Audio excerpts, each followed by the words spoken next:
Hello student, math টিউটোরিয়ালে তোমাদেরকে স্বাগত জানাই। আজকে আমি এই ভিডিওতে তোমাদের দশম শ্রেণীর জীবনবিজ্ঞানের যে পার্ট 7 মডেল অ্যাক্টিভিটি টাস্কটা দেওয়া হয়েছে তার প্রত্যেকটা প্রশ্নের সঠিক উত্তর আমি এই ভিডিওর মাধ্যমে আলোচনা করব। তো চলো কথা না বাড়িয়ে এবার আমি পরপর তোমাদের যে প্রশ্নগুলো দেওয়া আছে সেগুলোর একদম সঠিক উত্তর আলোচনা করছি।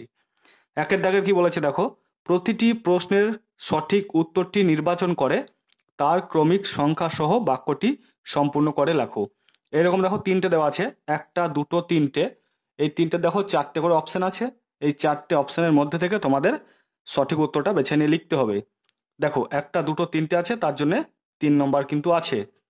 তো প্রথম প্রশ্নটা কি বলেছে দেখো, পতঙ্গের সাহায্যে পরাগযোগ হয় যে উদ্ভিদে তার নির্বাচন করো। পাতাঝাঁঝি, না আম, না ধান, না শিমুল। সঠিক উত্তর হয়ে যাবে আম। তো তোমাদের অবশ্যই উত্তরটা পুরো বাক্যে লিখতে হবে। দেখো আমি কিভাবে লিখেছি, তোমরা সেইভাবেই লিখবে। দেখো আমি লিখেছি 1.1.1, পতঙ্গের সাহায্যে পরাগযোগ হয় যে উদ্ভিদে তা হলো আম, দিয়ে আমের তলায় এইভাবে দাগ দিয়ে দেবে। দাগগুলো এই কারণে দিতে বলছি, ধরো কোনো স্যারেরা যখন খাতা দেখবেন তখন ওনাদের চোখে এইটাই দেখো আগে নজরে আসবে, তার জন্য তোমরা প্রত্যেকটা উত্তরের তলায় দাগ দিয়ে দেবে। তারপরে দেখো 1.2 কি বলেছে, মানুষের অটোজোমে থাকা জিন দ্বারা নিয়ন্ত্রিত হয় না যেটি তা শনাক্ত করো। কানের মুক্তলতি হবে, না রোলার জীব হবে, না থ্যালাসেমিয়া হবে, না হিমোফিলিয়া হবে। সঠিক উত্তর হয়ে যাবে হিমোফিলিয়া। তারপরে দেখো 1.3 কি বলেছে, capital Y, small Y, capital R, small R genotype যুক্ত মটর গাছ থেকে কত ধরনের গ্যামেট উৎপন্ন হয় তা নিরূপণ করো। কত ধরনের উৎপন্ন হয় না 4 ধরনের উৎপন্ন হয়। একবার ক্যাপিটাল ওয়াই ক্যাপিটাল আর একবার ক্যাপিটাল ওয়াই স্মল ওয়াই, আর একটা হবে তোমার স্মল ওয়াই ক্যাপিটাল আর একটা হবে ক্যাপিটাল আর স্মল আর। এই 4 ধরনের গ্যামেট কিন্তু উৎপন্ন হবে। তো তোমাদের এগুলো লেখা দরকার নেই, তোমরা ডাইরেক্ট লিখবে capital Y small Y capital R small R genotype যুক্ত মটর গাছ থেকে 4 ধরনের গ্যামেট উৎপন্ন হয়। দেখো তোমরা এইভাবে লিখবে। দেখো আমি লিখেছি 1.2, মানুষের অটোজোমে থাকা জিন দ্বারা নিয়ন্ত্রিত হয় না যেটি তা হলো হিমোফিলিয়া। 1.3 দেখো, capital Y small Y capital R small R genotype যুক্ত মটর গাছ থেকে 4 ধরনের গ্যামেট উৎপন্ন হয়। এবার আমরা দেখে নেব 2 দাগেরগুলো। 2 দাগের কি বলেছে দেখো, এ স্তম্ভে দেওয়া শব্দের সঙ্গে বি স্তম্ভে দেওয়া সর্বাপেক্ষা উপযুক্ত শব্দটির সমতা বিধান করে উভয় স্তম্ভের ক্রমিক নং উল্লেখ সহ সঠিক জোটটি পুনরায় লেখো। তো এইদিকে আছে এ স্তম্ভ আর এইদিকে আছে বি স্তম্ভ। তো তোমরা খাতার মধ্যে এই ছকটাকে পুরোটা লিখবে, দিয়ে ম্যাচ করবে, বা তোমরা এইদিকে পয়েন্ট দিয়ে তীর চিহ্ন দিয়ে এই দিকের সঙ্গে লিখবে। কিরকম ভাবে লিখবে আমি বলে দিচ্ছি, দেখো আগে আমরা সমতাটা মিলিয়ে নিই। স্পাইরোগাইরা, এটা কি হবে বলতো, না এটা হবে খন্ডি ভবন, ঠিক আছে, মানে একদম ডিএরটার সঙ্গে হয়ে যাবে। প্রকট বৈশিষ্ট্য, এটা কোনটা হবে বলতো, না মোটরের বেগুনি বর্ণের ফুল, ঠিক আছে। তারপরে দেখো গ্রাফটিং, এটা হয়ে যাবে অপশন এরটা, মানে স্টক এবং সিয়ন। আর প্রচ্ছন্ন বৈশিষ্ট্য হবে মটরের কুঞ্চিত বীজ। তো এটা পরে থাকবে, এটা কারোর সঙ্গে ম্যাচ করবে না। তো তোমরা অবশ্যই উত্তরগুলো দেখো আমি যেভাবে করেছি এইভাবেও করতে পারো, আবার কেউ যদি চাও এইভাবেও করতে পারো। ধরো নাম দিলে 2.1 স্পাইরোগাইরা, স্পাইরোগাইরা, ঠিক আছে, এটা লিখলে দিয়ে তীর চিহ্ন দিয়ে সঠিক কোনটা বলতো, স্পাইরোগাইরার সঙ্গে ডি এরটা সঠিক, তো ডিটা উল্লেখ করে লিখে দিলে মটরের কুঞ্চিত বীজ। বুঝতে পেরেছো? তো তোমরা এইভাবেও করতে পারো, আবার এই ছকটা করেও করতে পারো। এরপরে 3 দাগের কি বলেছে দেখো, 2-3 বাক্যে উত্তর দাও। তো এখানে 4টে দেওয়া আছে দেখো, 1, 2, 3, 4টে, প্রত্যেকটার জন্য 2-2 করে আছে, তাহলে মোট 8 নম্বর আছে। 3.1 কি বলেছে দেখো, ইতর পরাগযোগের একটি সুবিধা ও একটি অসুবিধা উল্লেখ করো। তো দেখো আমি এখানে লিখেছি 3.1, প্রথমে লিখেছি ইতর পরাগযোগের সুবিধা, অপত্যের রোগ প্রতিরোধ ক্ষমতা অনেক বেশি, এটা হচ্ছে সুবিধা। আর অসুবিধাটা দেখো, ইতর পরাগযোগে বাহকের উপর নির্ভরশীলতার জন্য অনেক সময় পরাগযোগ অনিশ্চিত হয়ে পড়ে। তো তোমরা আশা করি বুঝতে পেরেছো সুবিধা অসুবিধা, তো তোমরা এটা লিখে নাও। এবার আমরা 3.2 এর প্রশ্নটা দেখে নেব। 3.2 কি বলেছে দেখো, শাখা কলমের সাহায্যে কিভাবে কৃত্রিম অঙ্গজ বংশবিস্তার করা হয় তা ব্যাখ্যা করো। দেখো উত্তরটা আমি এখানে লিখেছি, 2 নম্বরের মতো করে লিখেছি, বেশি বড় করিনি। দেখো প্রথমে পয়েন্ট করেছি 3.2 শাখা কলমের সাহায্যে কৃত্রিম অঙ্গজ বংশবিস্তার। কাণ্ডের শাখা কলম একটি সহজ পদ্ধতি। জনিত দেহ থেকে 20 থেকে 30 সেমি কাণ্ড বা কাণ্ডের শাখা কেটে নিয়ে কাটা অংশটিকে ভিজে নরম মাটিতে পুঁতে রাখলে কয়েকদিন পরে কাটা অংশ থেকে মূল সৃষ্টি হয় এবং বায়বী অংশ থেকে কাক্ষিক মুকুল সৃষ্টি হয়ে শাখা পোশাখা সৃষ্টি করে। এই রকম কলম গোলাপ, লেবু, জাম প্রভৃতি গাছে করা হয়। তো তোমরা অবশ্যই এই উত্তরটুকু লিখে দেবে। এবার আমরা দেখে নেব 3.3-এরটা কি বলেছে দেখো, মানব বিকাশের বার্ধক্য দশার 2টি গুরুত্বপূর্ণ বৈশিষ্ট্য বর্ণনা করো।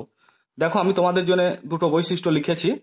1 নম্বর দেখো লিখেছি দৃষ্টিশক্তি, শ্রবণ শক্তি, ঘ্রাণ শক্তি, স্বাদ গ্রহণের ক্ষমতা ইত্যাদি হ্রাস পায়।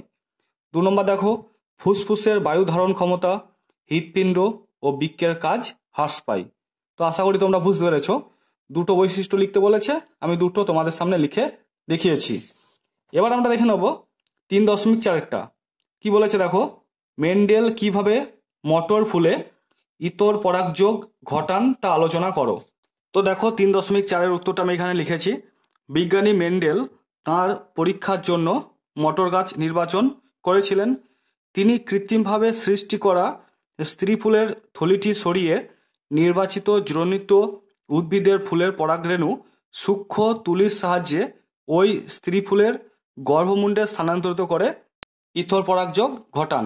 ঠিক আছে, তো চলো এবার আমরা পরের প্রশ্নটা দেখে নেব। পরের দেখো 4-এর দাগের কি বলেছে, নিচের প্রশ্নটির উত্তর দাও। একটাই প্রশ্ন দেওয়া আছে, এটা ভাগ আছে 3+2, মানে প্রথম পার্টটার জন্য 3 নম্বর, তারপরের পার্টটার জন্য 2 নম্বর, মোট 5 নম্বর বরাদ্দ আছে। কি বলেছে দেখো, সন্তানের লিঙ্গ নির্ধারণে পিতার ভূমিকাই প্রধান।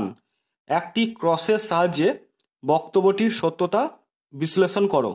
তো চলো আমরা প্রথমে এইটা দেখে নিই, তারপরে আমরা এই দ্বিতীয় পার্টটা দেখে নেব। দেখো আমি প্রথম পার্টটার জন্য খুব সুন্দর করে উত্তরটা তৈরি করেছি।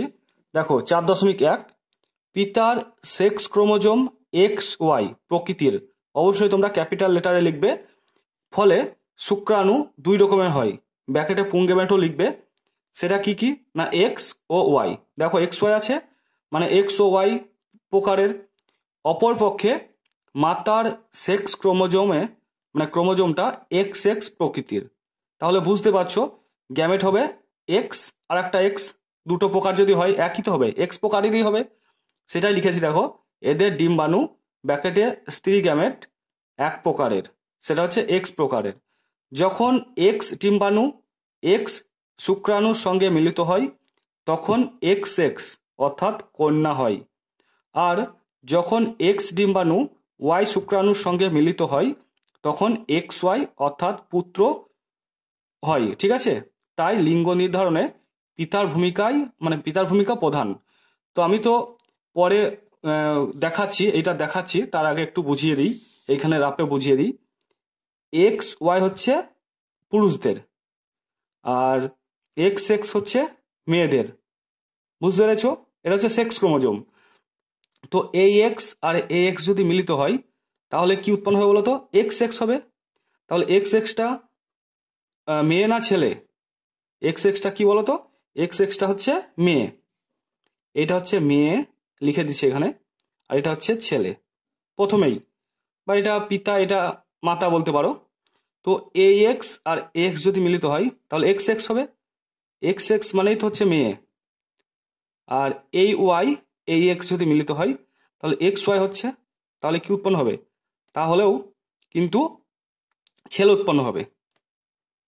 তাহলে দেখো মেয়েদের 2টো X আর ছেলেদের একটা X একটা Y, তাহলে AX AX মিলিত হলো মেয়ে উৎপন্ন হলো, AY AX মিলিত হলো XY মানে ছেলে উৎপন্ন হলো। তাহলে মেয়েদের তো 2টো X আর ছেলেদের একটা X একটা Y, তাহলে আমরা বুঝতে পারছি যে সন্তান নির্ধারণে কিন্তু পিতার ভূমিকাই প্রধান, মাতার কোনো ভূমিকা নেই। কারণ এর তো 2টো X আর এর একটা X একটা Y, তার জন্যে আমরা এটা লিখলাম। এবার এই ছকটা দেখো, আমি যা যা লিখেছি তোমরা ভিডিওটা থামিয়ে তাই তা লিখে দাও। দেখো এখানে আমি লিখেছি পিতা, এদিকে মাতা। তো এটা অটোজোম আর সেক্স ক্রোমোজোম দুটোই যোগ আছে। আমরা জানি টোটাল হচ্ছে ক্রোমোজোম হচ্ছে 46টি। 46টির মধ্যে 44টি হচ্ছে অটোজোম আর এক জোড়া মানে দুটো হচ্ছে সেক্স ক্রোমোজোম। তো 44টা হচ্ছে অটোজোম, তাই 44A লিখবো। আর এটা ধরো সেক্স ক্রোমোজোম, XY লিখলাম পুরুষদের ক্ষেত্রে, আর মেয়েদের হলে 44A প্লাস XX এটা লিখবো। তো এইগুলো কিন্তু শর্ট কোয়েশ্চেনে মানে 1 নম্বরে দেয় যে ছেলেদের বা পুরুষদের ক্রোমোজোমের চিহ্ন কীরকম, মানে কীরকমভাবে বোঝানো যায়, আর মহিলাদের বা স্ত্রীদের কীভাবে বোঝায়। তো তোমাদের এইভাবে এটা কিন্তু জানতে হবে। তো এখানে সেটাই লিখেছি 44A প্লাস XY, আর মাতার হচ্ছে 44A প্লাস XX। এবার এখানে দেখো শুক্রাণু কি হবে 22A, দেখো 22A প্লাস X করলাম আর 22A প্লাস Y করলাম, এই দুটো গ্যামেট। ধরো তুমি 44কে অর্ধেক যদি করো তাহলে 22 হবে। তো আর এখান থেকে একটা X নিয়ে নিলাম, তো আবার যদি 22A করি একটা Y থাকবে। তো এটা হলো। একইভাবে মাতার ক্ষেত্রে 22A প্লাস X করলাম আবার 22A প্লাস X করলাম, এটা ডিম্বাণু। এবার এইটার সঙ্গে যদি এইটা মিলিত হয়, ভালো করে বোঝো, এই পুরো টার্মটার সঙ্গে মানে 22A প্লাস X এর সঙ্গে যদি 22A প্লাস X মিলিত হয় তাহলে হবে কত বলো তো 44A প্লাস XX। দেখো এখানে লিখেছি XX মানে কারা, মেয়ে, তাই মেয়ে লিখেছি। আবার দেখো এটা তীর চিহ্ন দিয়েছি, এটা তীর চিহ্ন দিয়েছি, তাহলে এটার সঙ্গে এটা যদি মিলিত হয় তাহলে কি হবে 22A 44A প্লাস Y আর X যদি অ্যাড হয় তাহলে XY হবে, মানে এটা ছেলে। আবার এটার ক্ষেত্রে এইটা অ্যাড হয়ে হয়েছে মেয়ে, আর এটা অ্যাড হয়ে মানে মিলিত হয়ে হয়েছে ছেলে। তো আমি যেভাবে লিখেছি তোমরা এইভাবেই লিখবে, খুবই ইম্পর্টেন্ট। তোমরা এই কনসেপ্টটা ভিডিওটা থামিয়ে অবশ্যই লিখে নাও। এবার আমরা সেকেন্ড পার্টটা দেখে নেব। সেকেন্ড পার্টটা কি বলেছে দেখো, থ্যালাসেমিয়া রোগে ঘন ঘন রক্ত বদলানোর প্রয়োজন হয়, এর ফলে কি কি সমস্যা দেখা দিতে পারে তা আলোচনা করো। 2 নম্বর আছে, দেখো আমি এখানে 2 নম্বরের মতোই লিখেছি। থ্যালাসেমিয়া রোগে হিমোগ্লোবিনের পরিমাণ কমে যায়, ফলে নির্দিষ্ট সময় অন্তর বারবার রক্ত দিতে হয়। বারবার রক্ত দেওয়ার ফলে দেহে লোহের পরিমাণ বৃদ্ধি পায়, ফলে হৃৎপিণ্ড, যকৃৎ ও অন্তঃক্ষরা গ্রন্থির ক্ষতি হয়। তো তোমরা অবশ্যই এটা লিখে নেবে।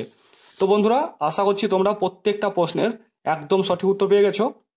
তো ভিডিওটা দেখার পর যদি তোমাদের ভিডিওটা ভালো লাগে তো অবশ্যই ভিডিওটাকে লাইক করো, আর চ্যানেলটাতে নতুন এসে থাকলে অবশ্যই চ্যানেলটাকে সাবস্ক্রাইব করে দিয়ে পাশে থাকা বেল আইকনটিকে ক্লিক করে রেখো। তো তোমরা সবাই ভালো থেকো, সুস্থ থেকো, থ্যাংক ইউ।